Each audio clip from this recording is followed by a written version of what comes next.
This is All India Radio. Radioscope, the National Science Magazine program.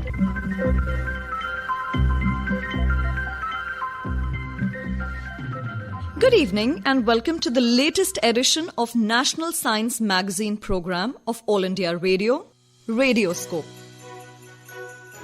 All of science is a refinement of everyday thinking. Technology is the only tool that not only imitates nature, but is capable of creating what nature cannot bring forth on its own. We can say that science is the essence of the past and the present and the prospectus of the future. And technology is the tool with which science is applied in the journey of life. In today's edition of Radioscope, we will take you through varied topics, which includes the success story of Skyroot Aerospace, the era of satellite constellations, a detailed overview, the nuances of 5G technology, Asia Corridor Center Mahanandi, Safe Soil Movement, and all the latest updates with regards to the upcoming 4th edition of the National Science Festival that will be held in Hyderabad.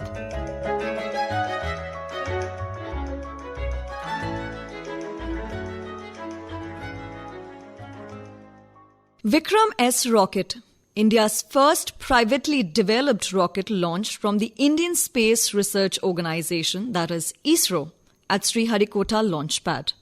The launch of Vikram S rocket by ISRO is a historic moment. The Vikram S rocket is developed by Hyderabad-based startup Skyroot Aerospace Private Limited and is a 6-meter goal and hits a peak altitude of 89.5 kilometers. The mission was titled Prarambh. The success story of Skyroot Aerospace from the firm's R&D and strategic initiatives lead, Dr.CVS Kiran. At Skyroot Aerospace, we are building one of the world's most cost-effective rockets for launching small satellites. The cost of developing our rocket is up to significantly less than Western players. Our launch vehicles are named after our inspiration, Dr. Vikram Sarabhai, and can launch satellites up to around 800 kilograms and can be assembled and launched within 3 days at lowest price in the international market. These rockets will be India's first launch vehicle with all carbon fiber body and are among the first in the world. We are also the first private company to test fire multiple propulsion technologies. Thanks to the space reforms by the Honorable Prime Minister of India, today we employ 220 plus passionate scientists and engineers and wish to employ thousands of people in the future and one day launch our own Indian astronauts to space using Skyroot-made vehicles. Our Vikram S launch, which was recently launched from Sriharikota on the 18th of November 2022, is India's first private rocket launch, the Prarambh, which is the Arambh of the envisaged new space of India. We strongly hope that this has created the next space revolution in the world. Success, as you all know, is boundaryless. Likewise, we at Skyroot have the hashtag of opening space for all. The hard work, the dedication and the passion of Team Skyroot, the support of their families, the support of the investors and also the support of all the vendor ecosystem of the space components have led to the success of the Prarambh mission. Generally, the challenges to reach space are plenty. Additionally, COVID has indeed delayed a lot of ongoing process for our launch vehicles. The primary goal of the current Prarambh mission, Vikram S, suborbital launch vehicle, was to validate the technologies for use on our orbital class vehicle Vikram 1, which is planned to be launched in the last quarter of 2023. Additionally, experimental payloads from 3 customers, Space Kits India, N-Space Technologies, Blazumk Armenia were on board. Skyroot Aerospace aims to spearhead the field in India and from India. Private sector space technology shapes the government administration as envisaged by the Honorable Prime Minister Sri Narendra Modi. With the motivation and support from the government, the private sector, and thereby the space ecosystem of the country, which is currently in its budding stages, we will soon create new pathways for the future in space science and technology from India.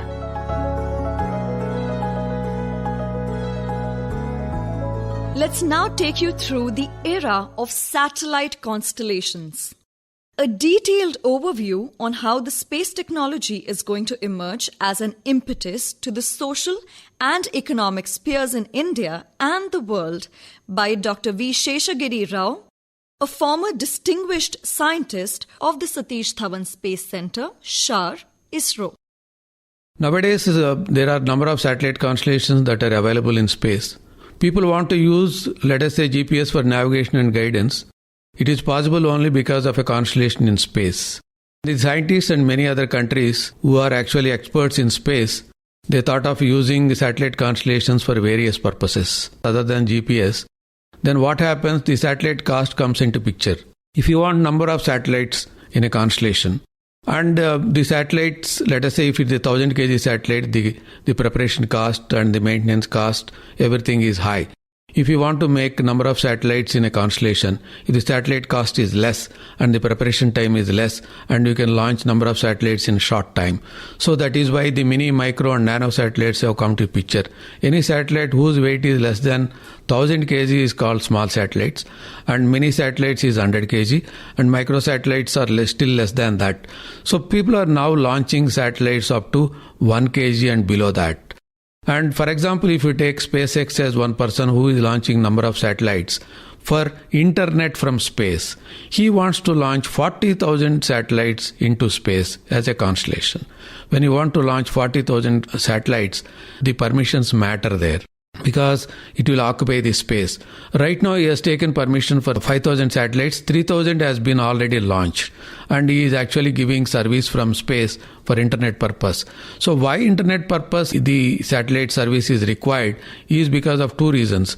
Suppose if you have a mobile, that mobile wherever I go, without changing the service provider, without changing any settings, I should be able to get the net either mid-ocean or Himalayas or anywhere in the deep in the space or in the countries, including aeroplanes. So that means if I carry a mobile wherever in the globe, I should be able to get communication or internet. That is the idea. Similar thing is applied to weather monitoring, environment, disaster monitoring, and water monitoring, and many other things. So when such things are possible, the world, when it is looking for various applications, such as societal benefits are there, I have no doubt to tell that the satellite constellations are going to play a big role in societal benefits.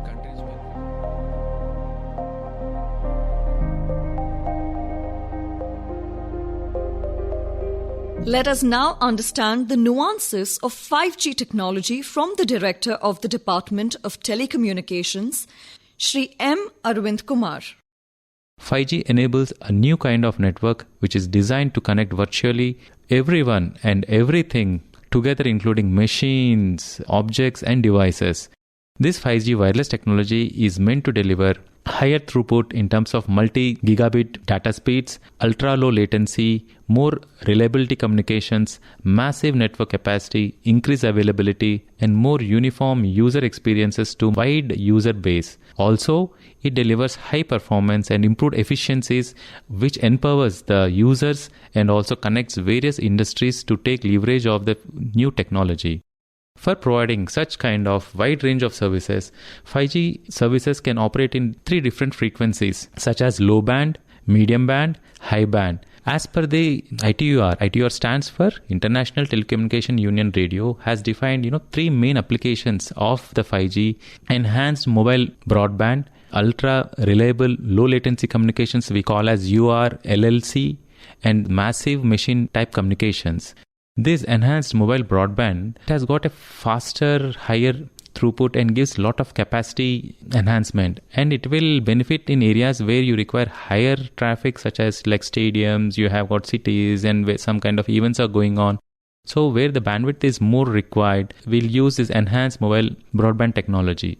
5G technology will connect, almost around 50 billion of IoT devices. IoT is Internet of Things. Here we have M2M technologies like catering to the various needs of industries. It helps in automation. It helps in bringing up smart cities. You can have a smart agriculture systems. You have smart homes and various other aspects.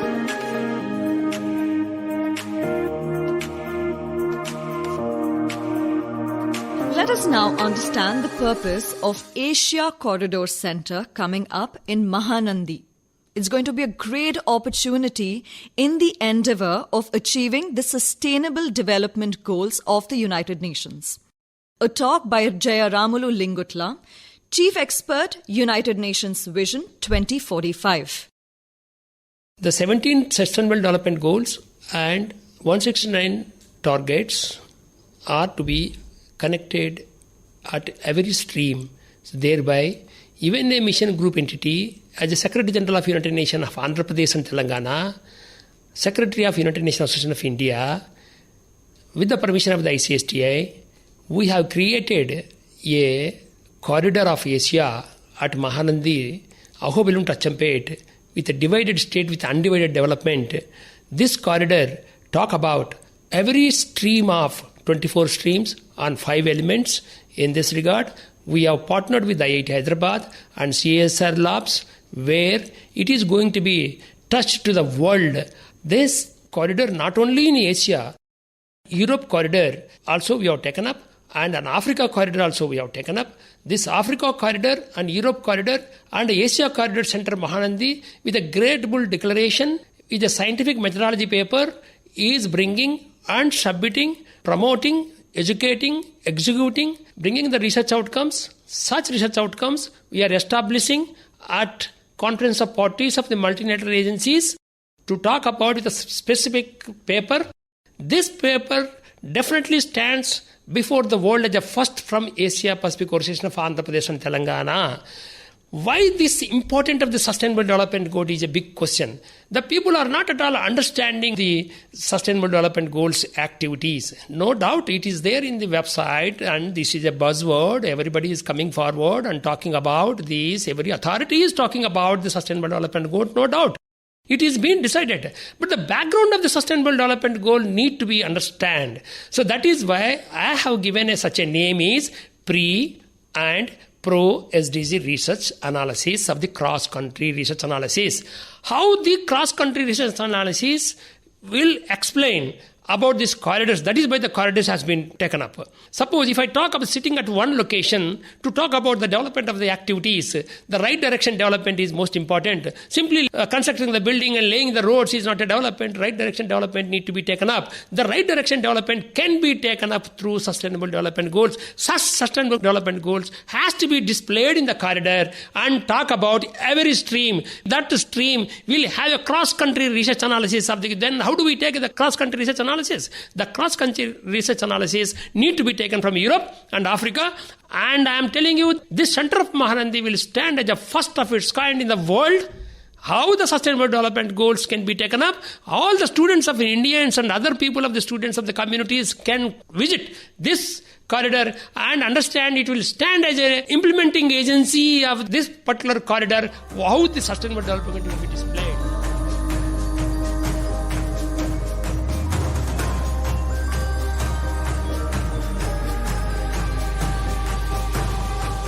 We now bring to you all updates from Safe Soil Movement, a dialogue between dedicated volunteers Mr. Abhiram and Ms. Shambavi.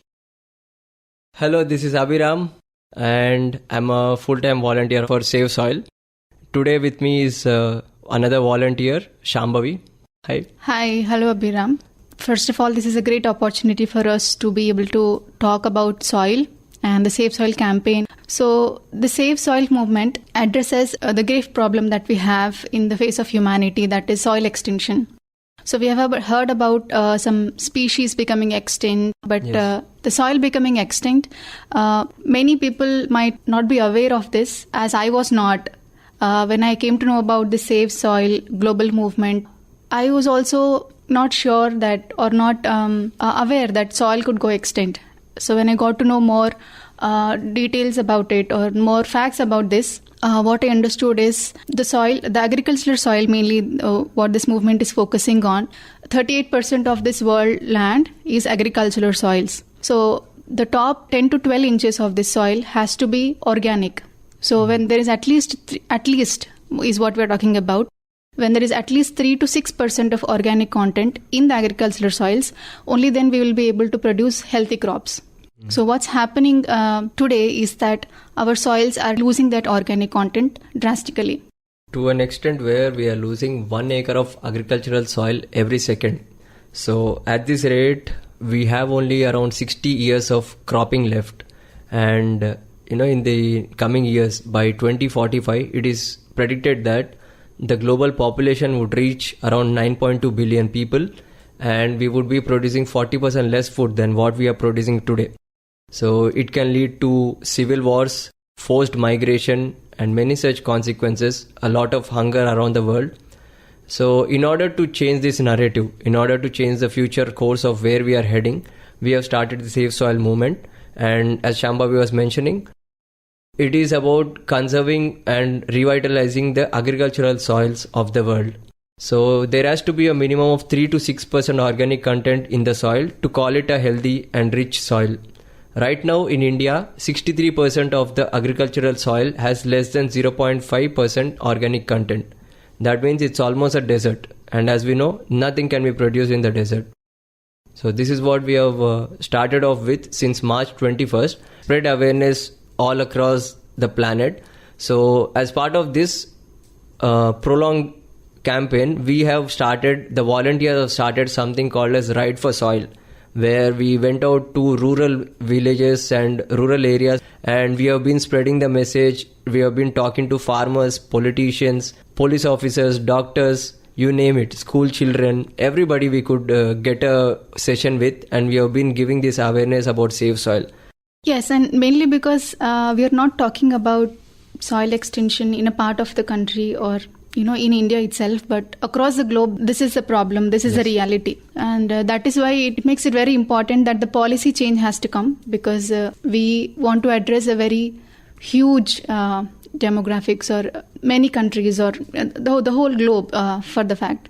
So that is why the policy change becomes very important, and for the policies to change, the people has to be aware of it, the people has to recommend it, and that's what it makes it easier for the governments to be able to implement the policies. Let's save our soil. Save soil. Save soil.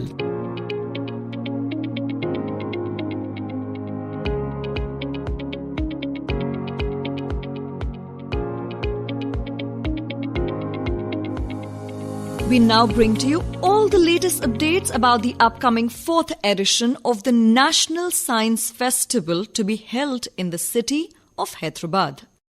Dr. Madhav Saraswat, the principal of Hyderabad Public School, where the latest edition of the festival is going to be conducted, talks about the festival and its fervour. We are delighted to host the 4th edition of the Indian Science Festival from the 20th to 22nd of January 2023 as the part of the centenary celebrations. We extend our support to FAST India and Telangana government in their mission to strengthen and reinforce Hyderabad's position as a top science and technology destination in the country and the world. The Foundation for Advancing Science and Technology India, which is also called FAST India, is a non-profit institution of excellence working to enable the transformation of India's science and technology ecosystem through research and policy, government support, institutional strengthening, corporate sector engagement, and science communication. The inaugural event of ISF 2023 will be held on 20th of January, 5 p.m. at the Hyderabad Public School, Begumpet, in the presence of our partners, supporters, and other dignitaries. Starting 21st morning, all events at ISF 2023 will be open to the public, in keeping with our ambition to make science accessible to all. The primary objective of the 4th edition of India Science Festival is to make science fun, engaging, and accessible to all. This will also help inculcate a scientific temperament in the younger generation with a zeal for research and experimentation. We feel that science must be the basis of our national development. Themed around Future is Now, the festival will explore and showcase the advances and developments in science and technology shaping our past, present, and our future. The ISF 2023 program will include an eclectic mix of popular science talks, panel discussions, policy roundtables, book launches, film screenings, and performances. Through these events, the festival aims to bring out the excitement of science, its linkages with culture and society, and highlight its role in addressing current and future challenges. This festival has many supporters, which include international organizations like the Edinburgh Science Festival and the World Science Festival Brisbane. ISF 2023 will feature a gamut of stimulating panel discussions and fireside chats that explore science and its interface with society through journalism, art, history, economics, public policy, among other themes.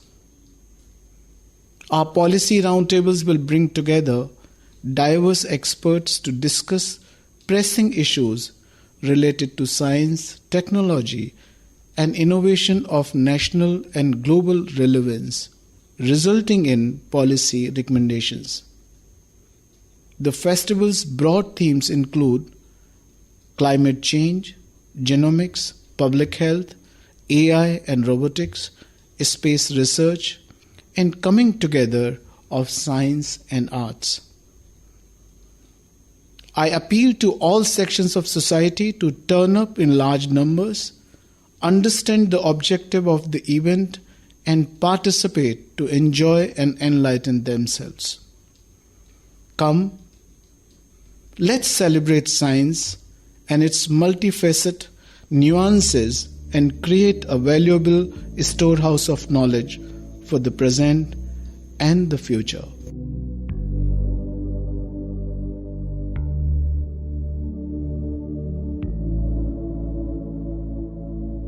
December 22nd is the birth anniversary of Sri Srinivasa Ramanujan.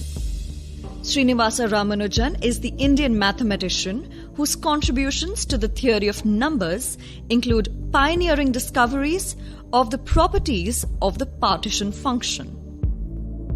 Ramanujan's knowledge of mathematics, most of which he had worked out for himself, was startling.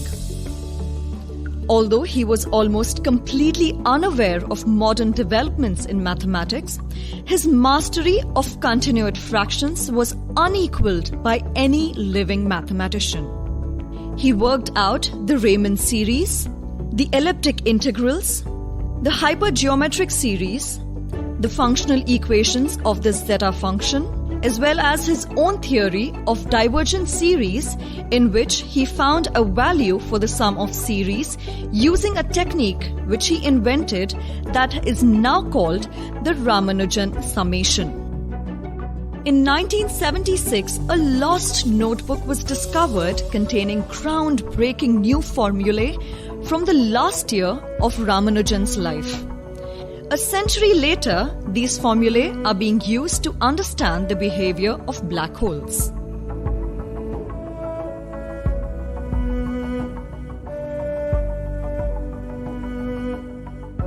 December 3rd is observed as the International Day of Persons with Disabilities worldwide. The day is observed to highlight issues that affect people with disabilities and to champion it. It is an international observation promoted by the United Nations since 1992. Disability is not a brave struggle or courage in the face of adversity.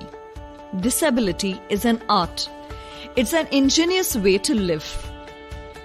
This is a reminder by Neil Marcus, who won over dystonia, a neurological disorder, after each performance of his acclaimed play, Storm Reading. On August 1st, 1774, Joseph Priestley isolated a new air and called it dephlogisticated air. We now call it oxygen. Joseph Priestley had speech disability problem. Edwin Krebs shared the Nobel Prize for discovering a crucial bodily process that helps govern the movement of muscles, the shape and division of cells, and even learning and memory. But he was the last one to hear the news as he was hearing impaired.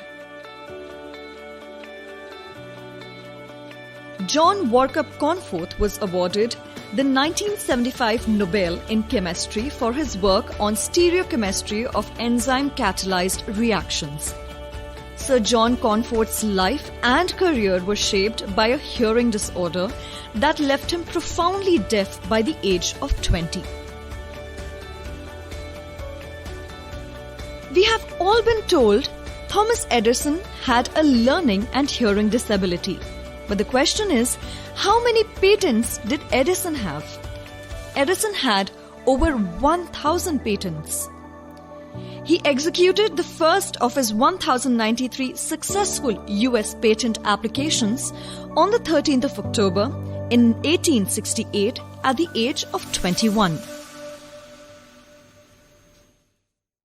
Dear listeners, with this we come to the end of today's edition, only to meet you again in the next edition of Radioscope, National Science Magazine program of All India Radio. This edition of Radioscope is the contribution of All India Radio Hyderabad, produced by Sandeep Karre, with Shruti Mathur's narration.